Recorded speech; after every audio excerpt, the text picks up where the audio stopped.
Hello. Hi. How are you today? I'm good. The real answer. I'm brilliant. I mean, it's subjective, right? I'm aware. You're aware. Hmm. That's very good. You ask people like, "How are you?" and they're like, you don't expect to get a real answer. Yeah, I think it's just, you're right. I think I feel very aware, being more aware of how I feel recently. That's good. Um, Trying to be more mindful. Yeah. How do you want to just give a quick like overview of why we're doing this and what we're doing? Yeah, absolutely. As you may know, uh, my podcast is called InnerQuota. One mission, helping outbound sellers feel unshakable again, but largely for all facets of tech sales and sales outside of that. And Jess has got an array of great brands that she's building, which basically reach the spectrum outside that as well. We're doing this just to bring awareness to these topics. I feel that a lot of things, such as being mindful, just being aware of how you feel, aren't spoken about out loud. And if anyone's able to come away with one golden nugget for them to feel that they're not alone, particularly being in the sales role perhaps, then that's a win for me. 100%. I think that's how we really connected, wasn't it? It was this we're in a very well, at the time I was in a very commercial role, and you're obviously, you've been in sales for a very long time. But we really connected on the whole mindfulness piece, right? This whole idea that mental well-being is the foundation of pretty much everything we do, right? It's arguably as important as your physical health, right? If not more, I would say, Absolutely. because without it, you can't do any of the other things well. What would you say has been like the motivator for you to really put an emphasis on awareness, well-being, mental resilience, like as it pertains to your job, sales, but also like outside of work? Like where did that motivation and that sort of inspiration to do more and be more aware come from? Yeah, no, that's a very good question, Jess. I feel this is why this pairing works, is because maybe more selfishly, I feel like you're more on the well-being side, Mm-hmm. where my motivation came more from the performance aspect of things. So I just started looking at people around me in like IC roles, Mm-hmm. and at the time there wasn't much difference in terms of like sales ability. So I started to look for like commonalities or differences, should I say, and largely they were just differences in people's mindsets that I noticed. And for me, that was just like a light bulb moment where I knew that the top people, if we're talking like sales and targets and all that type of stuff, Mm-hmm. which we're trying to veer away from, um, I sort of just saw a correlation between, I don't want to say the stronger mindsets, but the more consistent habits that they were doing Mm-hmm. and the way that they thought compared to the others. And in my mind, I just made a calculation. Okay, like sales skills aside, all of these things that you can learn, scripts, objection handling aside, if I want to be the best, or if you can, if anyone wants to sort of optimize how good they are, it would largely start with how you think. Yes. So that was a light bulb moment for me, I guess. Yeah, I love that. And you mentioned, identified some of the people with stronger mindsets and how they behaved, how they moved. Like, what do they do that's different to others? Like, how do you differentiate them from people with maybe quote unquote weaker mindsets? Yeah, I want to try to stay away from those two terms because stronger and weaker, there's It's so many subject. layers to It's that, so and it's very subjective. subjective. Yeah, it's so subjective. Um, I would say the more consistent habits. So people who are like always on time, people who bounce back from rejections, not just within like a sales interaction, but just within work, like quickly, the speed of their bounce back. Like that's something that I definitely noticed. Yeah. People who were just highly trusted, they always did what they said. Like all of these things just relate to how you think, because when you're presented with a situation, before you act, you can think. Hmm. If you've got a deal that's just like fallen through, before you choose to move on to the next one, or before you choose to take half an hour to express that you're upset about it, or even go and like listen back to the call. There's a thought behind the action. And I just noticed that even if there was a thought, even if someone was quick to make the right decision, the thought maybe for the people that I noticed that was successful was, okay, this happens. There's nothing I can do, no matter if this is like completely detrimental to my quarter. So I realized that they recognized and internalized the feeling. It's just they realized I need to think about this, but I need to act quickly. And that's like was against 90% of other salespeople that I saw. And then naturally, just me being a bit like performance focused and a bit of a stalker of top performers, I just realized if I copied these habits, that will eventually be me.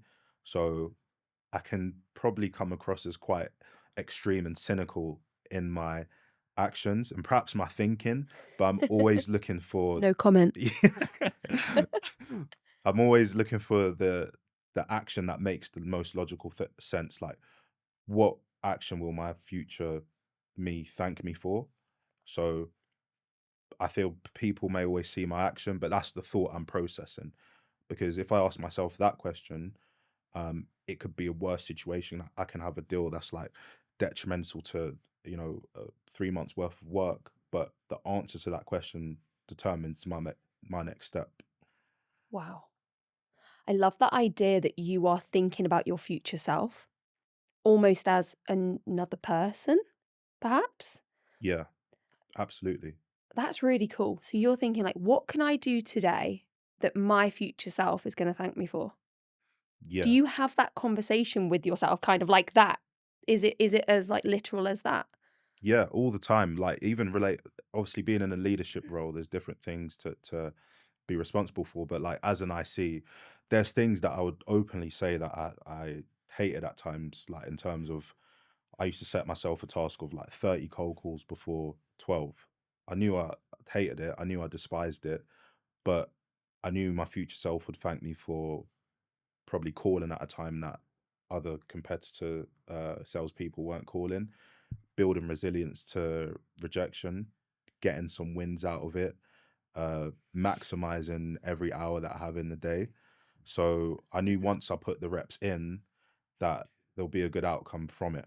But I think we were just speaking about awareness in the previous episode. What was important for me is to not like fake my way into it or say that I Mm, particularly enjoyed that. Um, Most mornings I didn't want to do that, and I'll openly be honest with like anyone who I speak to or even my own team about these types of situations.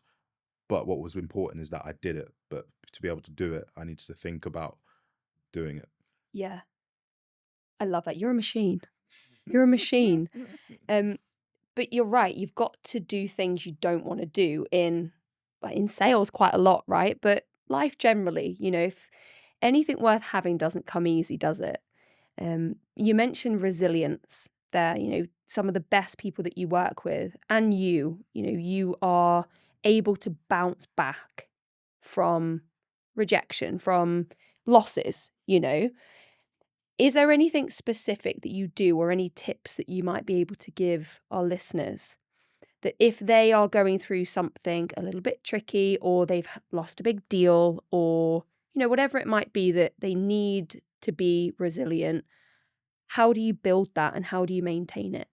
Yeah, that's like really, really good question because I mean, resilience is just like, I guess, the outcome and the box that I put that framework of thinking in. Mhm. For the most part, I'm just using like data. If I have a big deal that gets lost and I spend like half a day not doing anything about it, I've lost half a day. So data wise, I'm probably, You're down. yeah, I'm selling myself short like Yeah. on my week of productivity. So most things that I interpret as data, that helps me like take the emotion out of things. I don't like the phrase like you know don't listen to your emotions or anything like that. I feel it's very important to be aware of your emotions. However, depending on what outcome you want,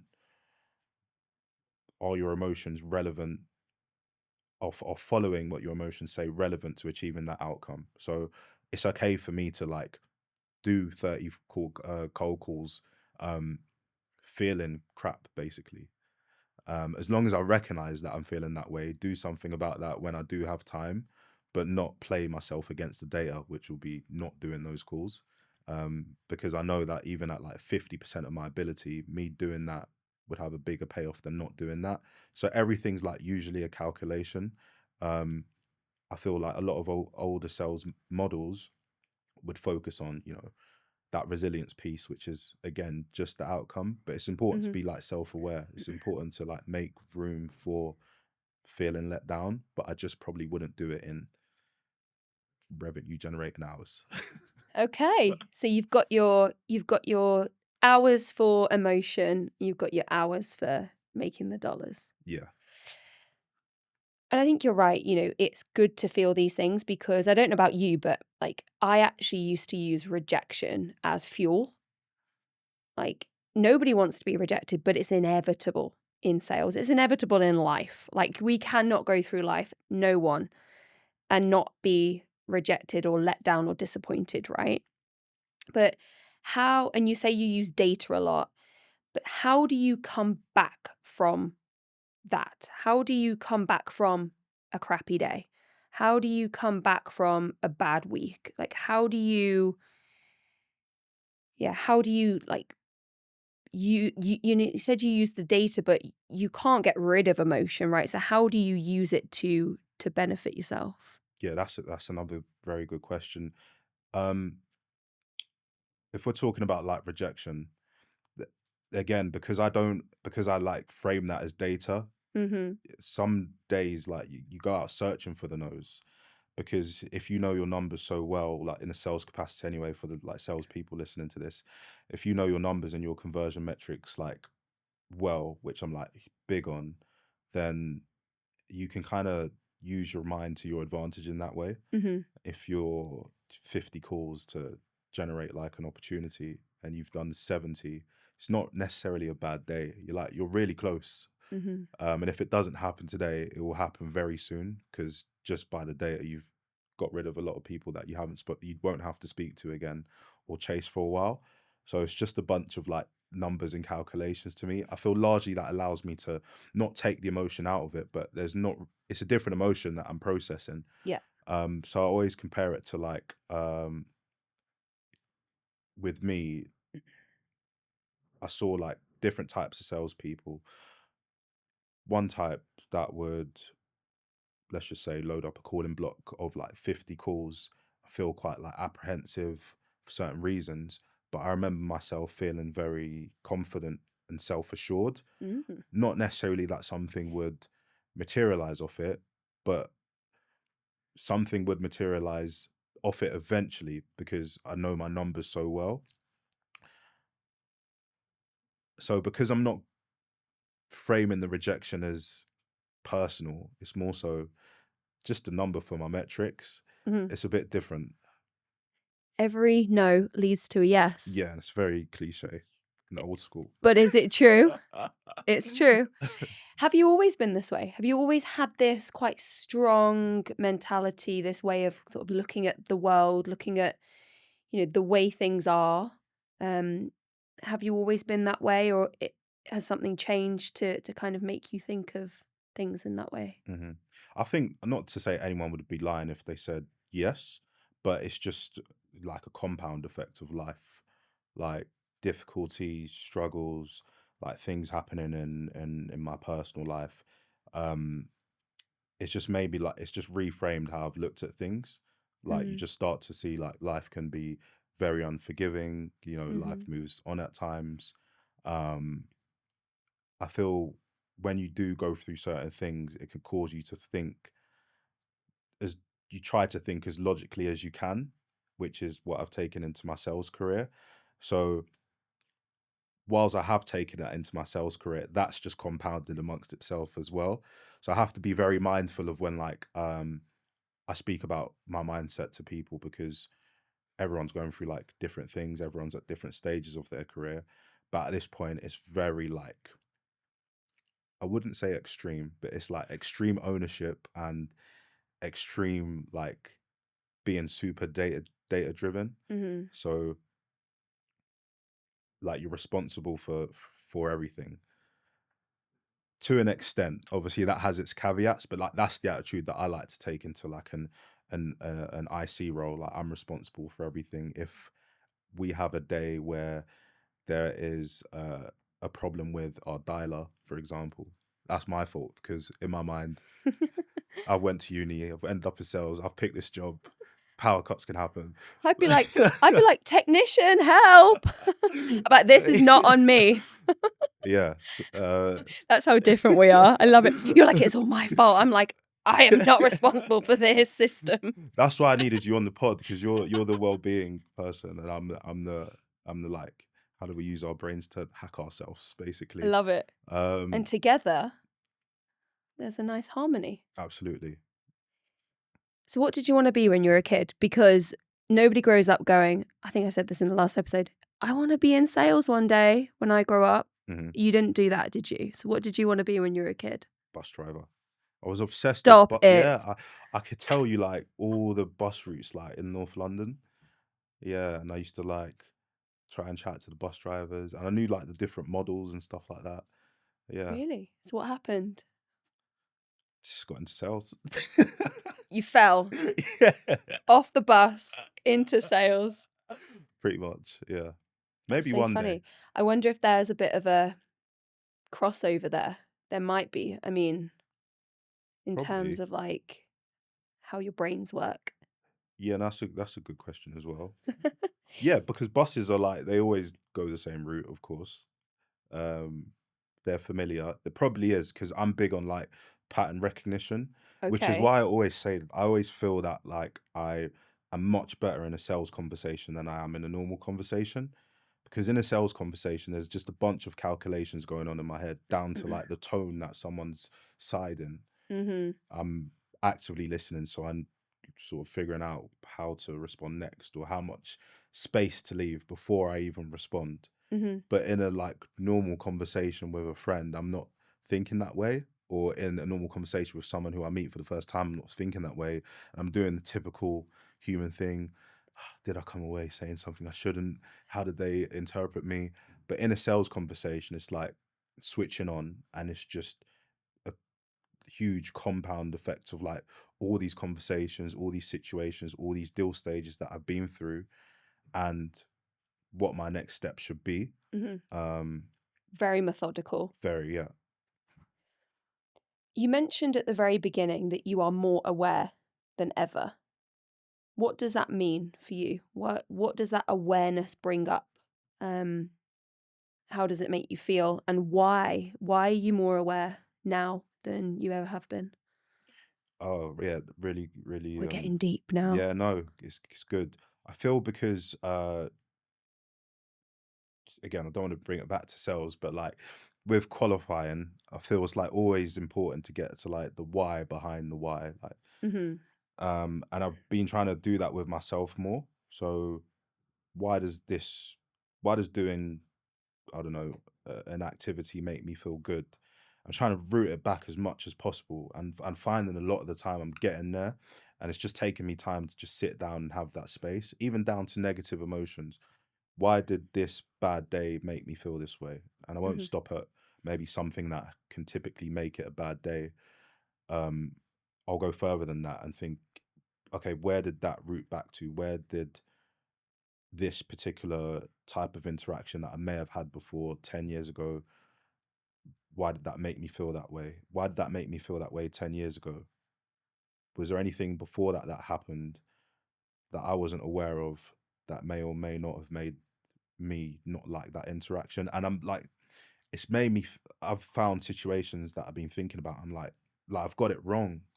Like maybe, you meet someone at an event outside of work, and you have a bit of a weird interaction, and it's just Mm-hmm. based on maybe a character Mm. that you didn't get on with from like you're 10 years old, Oh yeah. but that person at 10 years old and that interaction didn't actually hold any weight. So you're feeling like you're meeting the same person twice, and you're putting them in a box, and just rooting things back to that level's been really helping me just understand and get rid of like the falsities in a way, the things that I shouldn't really like be carrying on my shoulders. Wow.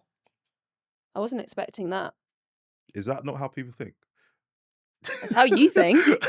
I guess so. I mean, we're all a product of our pasts, right? We're all a product of our environments, I think. I mean, obviously there's Yeah, some yeah, like yeah, chemical stuff going on. I'm yeah, not a scientist, by the way, but maybe one day. No, I think we're all a product of our experiences. So I think, yeah, I think that's an interesting way of like working out why am I feeling like this today?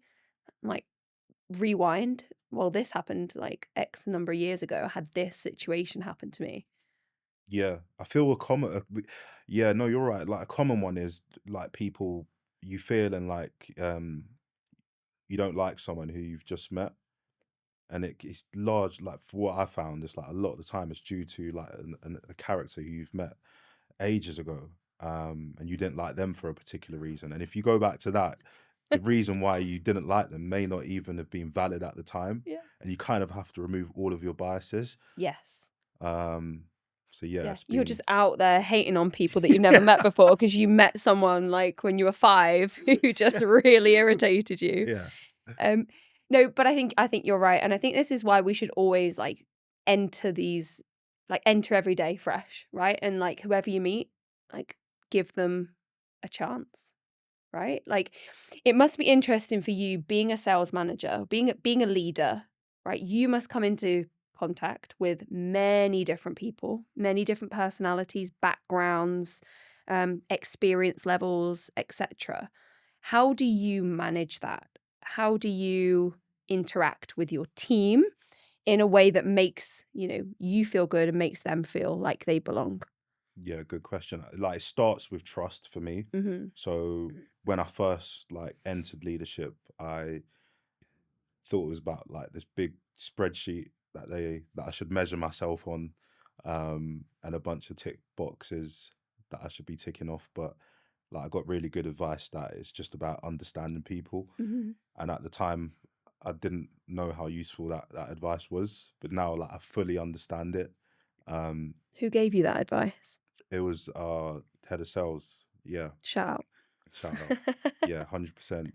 And now that I know that, like, it completely makes sense. Like, Mhm. the understanding people is like so far. Um, it's like the first step that you have to have, and if you go through it, like if you're a new leader and you're going through that, it will make sense. I feel once you understand someone, everything else is easier to speak about and easier to understand, all the way up to like our day-to-day jobs and our metrics. Mhm. Um, for me, for example, if someone was managing me, we could talk about like scripts and call metrics like all day long. But unless they understood, like, I get a reward from like output and like mastery, Mhm. probably more than money, then the relationship that we had when it comes that we have when it comes to coaching may not be as efficient as possible. And I'm glad, like, for the most part, especially my very last, my current manager and my last manager before that, they understand that about me. So yeah, that just goes to show, because I'm picturing now if they were just to talk about like optimizing sales and making a lot of money, it wouldn't have hit hard as proving things to myself Mhm. and mastering things, and that comes from understanding me, right? So for me, yeah, it's just about understanding people. And yeah, you just do that over time. It has to come with time. Happens with different people at different times. You get into different layers. It's still like a growth area for me, right? Mhm. Move away from the metrics sometimes and understand the person. Yeah. But I would like to think like I have a high level of trust with my team, and that's like the most important thing with me. Yeah, that's great.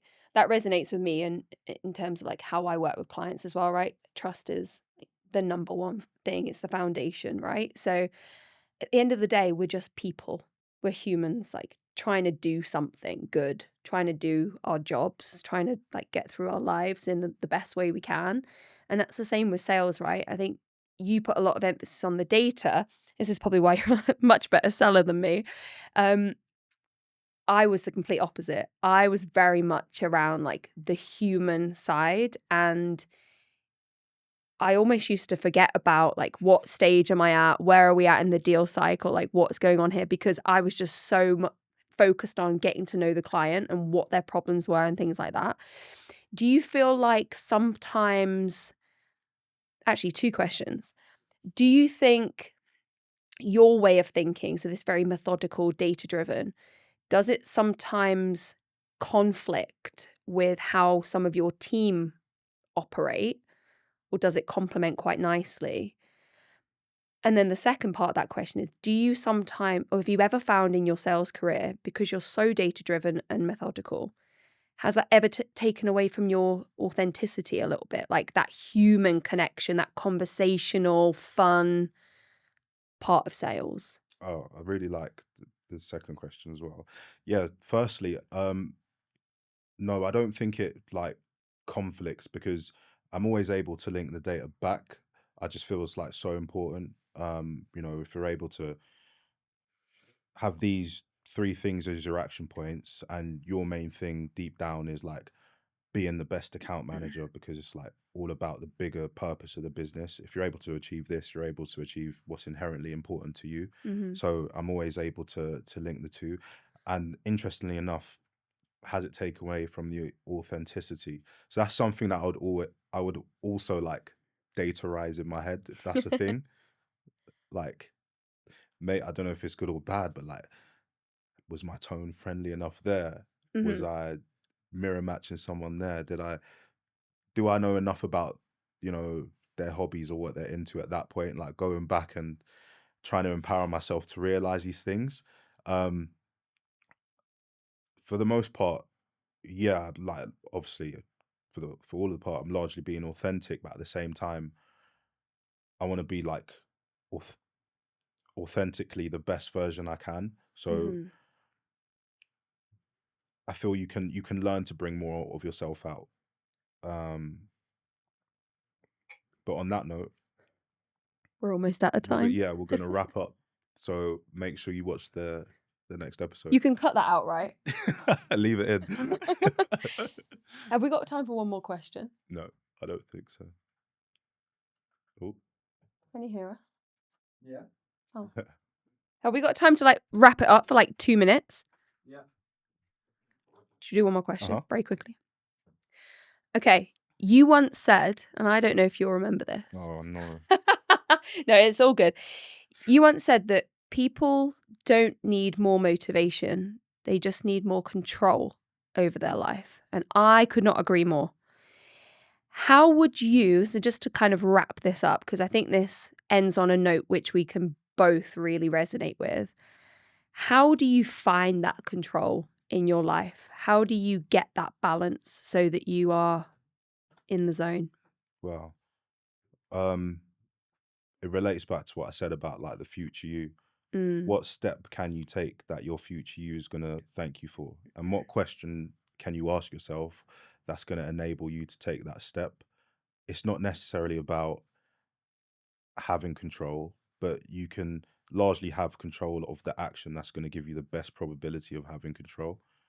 So if it's, I need to get out early and go for walks more, um, what steps that are in my control can I put in place? Whether it's like having an alarm set on, for example, or mm-hmm, my shoes by the door, or my clothes by the bed, and my bag packed for work. How can I do all of those things to the highest probability that gives me the chance to do that? Because mm-hmm, then you're going to do that, and then you're going to like feel better about yourself. Um, so yeah, I would say it's largely detracting away from like the overall result, and then putting as much in your path as possible so you make the right action to thank your future self for. love it. Come back for episode 3. Thank you.